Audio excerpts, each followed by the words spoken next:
If you can still get up from a chair without using your hands, pay close attention, because what I'm about to share in the next few minutes could be the most important thing you hear this year. And if you already need to grab the armrest to stand up, then this is not just important. This is urgent. My name is Dr. Samuel Prescott. I've spent over 2 decades studying the biology of aging, and more specifically, what happens to the human body when it starts losing something most people don't even realize they're losing until it's almost too late. Here's the question I want you to sit with right now. When was the last time you felt genuinely strong? Not just, okay for my age. Actually strong. The kind of strength where you carry groceries without thinking twice, climb stairs without slowing down, get off the floor without planning the whole movement in advance. When was the last time your body just did what you asked it to do, without negotiation? If you had to pause to remember, that pause is telling you something. And today, I'm going to explain exactly what it's telling you, and why almost no one is talking about this in a way that actually makes sense. What I'm going to share with you is not about exercise. It's not about eating less or eating more. It's about a biological process that begins in your 40s, accelerates in your 50s, and by your 60s has already reshaped your body in ways that are almost invisible from the outside, but devastating from the inside. It's called sarcopenia. And if you've never heard that word, that's exactly the problem. Sarcopenia is the progressive, involuntary loss of skeletal muscle mass and strength that comes with age. The word comes from Greek, sarx, meaning flesh, and penia, meaning loss. Loss of flesh. That's what we're talking about. And before you think, well, I haven't lost that much muscle, I want you to understand something critical. By the time you feel it, you've already lost far more than you think. Research shows that adults begin losing muscle mass as early as their late 30s. Slowly at first, maybe 0.5% per year. But after 50, that rate accelerates. After 60, it can reach 2, 3, even 4% per year. And here's what makes this so dangerous. Muscle doesn't disappear all at once. It doesn't announce itself. It doesn't send a warning. It retreats. Quietly, steadily, like a tide going out, so slowly you don't notice until the shore looks completely different. You feel it first in small things. You notice you're more tired after a walk that used to feel easy. You notice that carrying something heavy requires more effort than it used to. You notice that getting up in the morning takes a moment. Your legs feel heavier. Your balance feels slightly less certain. You adapt. You compensate. You tell yourself it's just a bad week, or you didn't sleep well, or you've been stressed. And the muscle keeps retreating. This is a part that most people, and frankly, most general practitioners, miss entirely, because sarcopenia doesn't show up on a standard blood test. It doesn't trigger an alarm at your annual physical. It develops in the background, beneath the surface, invisible to every standard measurement tool, while your body quietly loses one of its most vital resources. Now, let me tell you what's actually happening inside the muscle tissue, because understanding this is a key to everything else I'm going to tell you. Muscle is not passive tissue. It's metabolically active. It communicates with your brain, your immune system, your hormones. It is, in many ways, the engine of your biological youth. And like any engine, it requires the right fuel, the right signals, and the right maintenance to keep running. When those 3 things start to break down, and they do break down with age, the engine starts to fail. The first mechanism is something called anabolic resistance. When you're young, your muscles respond rapidly to protein. You eat a meal with adequate protein, and your muscle tissue activates. It synthesizes new fibers, repairs micro damage, rebuilds stronger. This process is called muscle protein synthesis, and it is the foundation of maintaining muscle mass throughout life. But as you age, this process becomes less efficient. Your muscles literally stop responding the way they used to.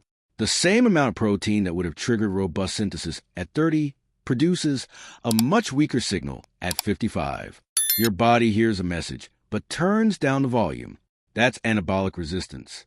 And it means that even people who eat well, who get enough protein on paper, are still losing muscle because the biological machinery to use that protein has been quietly degrading. The second mechanism is chronic low-grade inflammation.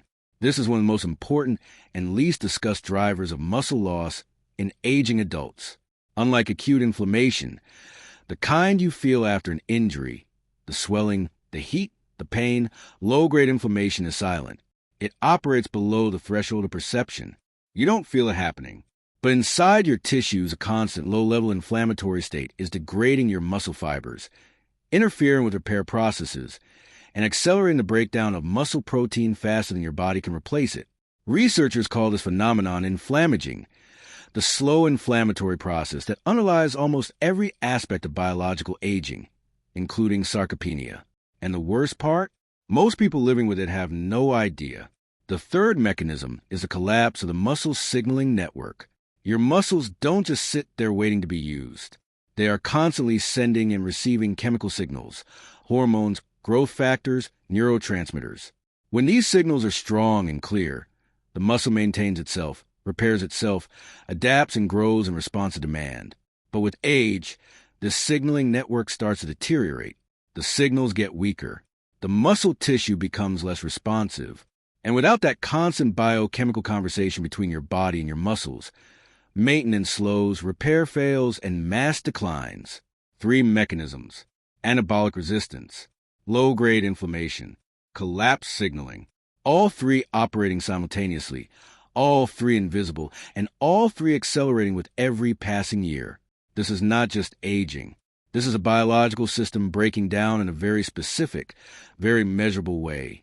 And it can be addressed if you know where to look. Now I want you to stop for a moment. I want you to think about the last few months of your daily life. Have you noticed that climbing a full flight of stairs leaves you slightly more winded than it used to? Have you noticed that standing up from a low couch or a car seat requires just a little more effort, just a fraction more deliberate movement than it once did? Have you noticed that carrying bags from the car to the house, something that used to be automatic, now makes your arms feel fatigue in a way that surprises you? These are not random events. These are not signs of a bad day or poor sleep. These are the surface signals of a deeper biological process that has been happening inside your muscle tissue for years. What you're feeling in those moments is the cumulative result of anabolic resistance, silent inflammation, and failing signaling, finally breaking through to the level where you can actually feel it. And here's what I need you to understand. The point where you feel it is not the beginning of the problem. It's somewhere in the middle. By the time your legs feel heavy on the stairs, you have likely already lost a significant percentage of your functional muscle mass. The process started years before you noticed anything. And if nothing changes, if the biological environment inside your body doesn't change, it will continue, not dramatically, not all at once, but steadily, predictably, progressively, until the things that feel difficult today become impossible tomorrow. I've seen this progression in patients throughout my career. I've watched people who were active, capable, independent in their 50s become fragile in their 60s and entirely dependent in their 70s, not because of disease, not because of a catastrophic health event, but because of something that was silently happening for decades that nobody addressed. And the most heartbreaking part is always the same. They didn't know. Nobody told them. Nobody gave them the information they needed to understand what was happening and act before it was too late. That's why I'm here today. That's why this video exists. Now, I want to talk about something that most people in my field don't discuss openly, and that is the role of specific nutritional compounds in supporting the biological mechanisms I just described. Not drugs, not synthetic interventions. Natural compounds that have been studied for their interaction with muscle metabolism, inflammation pathways, and protein synthesis signaling. And one of them has been sitting in plain sight for a very long time.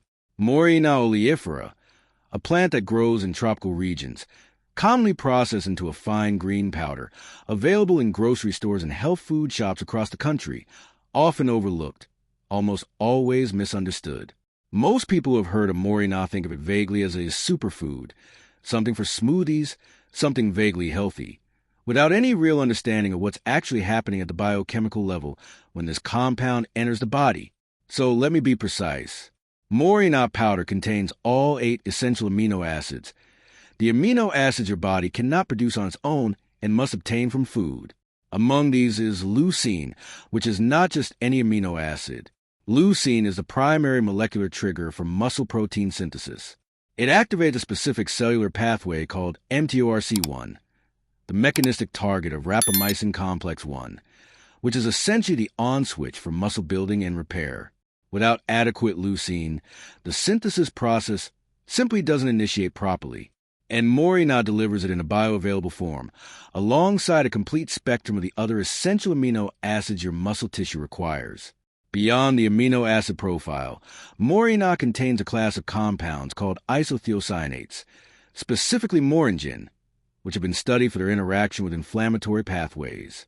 Research suggests these compounds may help modulate the low-grade inflammatory environment that drives so much of the muscle degradation we see in aging adults. They don't eliminate inflammation. Inflammation is a necessary biological process, but they may help bring it back within a range where the body can function, repair, and maintain tissue more effectively. And Morina contains chlorogenic acid and quercetin, two antioxidant compounds that support cellular health and may help reduce the oxidative stress that degrades muscle tissue over time. This is not a magic solution. I want to be absolutely clear about that. No single compound is. But when you look at the specific biological failures driving sarcopenia, anabolic resistance, low-grade inflammation, disrupted cellular signaling, and you look at the specific properties of moringa's nutritional profile, the connection is not accidental. It is direct, measurable, and increasingly supported by research. Now here's where I need to stop and say something directly to you, because this is a part of the conversation that matters most. If you've been nodding along with any of what I've described, if you recognize yourself in the stairs, in the chair, in the groceries, in that moment of slight hesitation that wasn't there 5 years ago, then this is not just information for you to file away. This is a signal your body has been sending you, and you now have the vocabulary to understand what it means. What you're feeling is not inevitable. It is not simply getting older. It is a specific biological process with specific drivers, and some of those drivers can be addressed. But here's the critical thing I need you to hear. The window to address them effectively is not unlimited. The further the loss progresses, the harder it becomes to support recovery.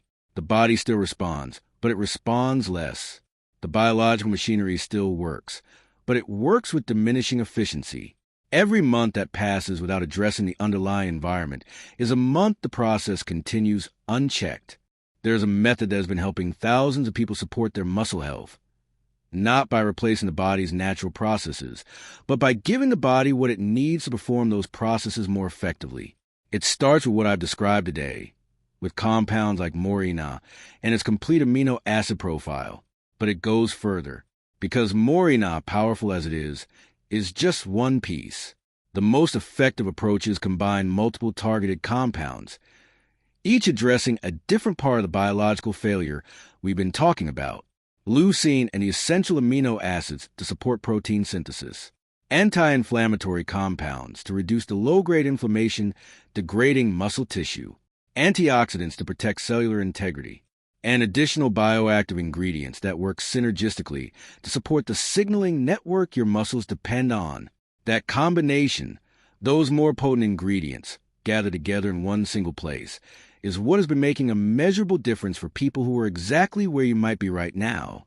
People who felt the stairs getting harder. People who noticed the strength leaving their hands. People who recognized that their body was no longer responding the way it should, and who decided to do something about it before the window closed. The information about this method is available right now in the link in the description below and in the first comment. I encourage you to read it carefully. Not because I'm asking you to take my word for anything, but because I believe that when you understand the science, when you see how the pieces connect, you will understand exactly why this approach makes sense for where you are right now. And this brings me to the last thing I want to say today. And I want you to hear it not as a physician speaking to a patient, but as someone who has watched what happens when this process is left unaddressed. Muscle loss is not a cosmetic problem. It is not about how you look. It is about how you function. It is about whether you can stand up without help, whether you can walk to the end of the block without stopping, whether you can carry your own groceries, open your own doors, live in your own home, on your own terms. That is what is at stake, not vanity. Independence. And independence, once lost, is extraordinarily difficult to recover. The people I've seen maintain their strength and function into their 70s, their 80s, they didn't have better genetics. They didn't have easier lives. They had one thing in common. They paid attention to the signals their body was sending and they acted. They didn't wait. until standing up became an event. They didn't wait until the stairs became a barrier. They acted while their body still had the capacity to respond. Your body is sending you signals right now. You've been feeling them. You recognize them in this video. The question is not whether the problem is real. I've just shown you with precision that it is. The question is what you do with that information. The link is below. The method is there. The people who have already used it started exactly where you are now. The only difference between them and where you might be in 6 months is whether you acted today, while your body can still respond, or waited for the moment when it no longer can. The choice is yours. But make it now, because this is not the kind of thing that gets easier with time.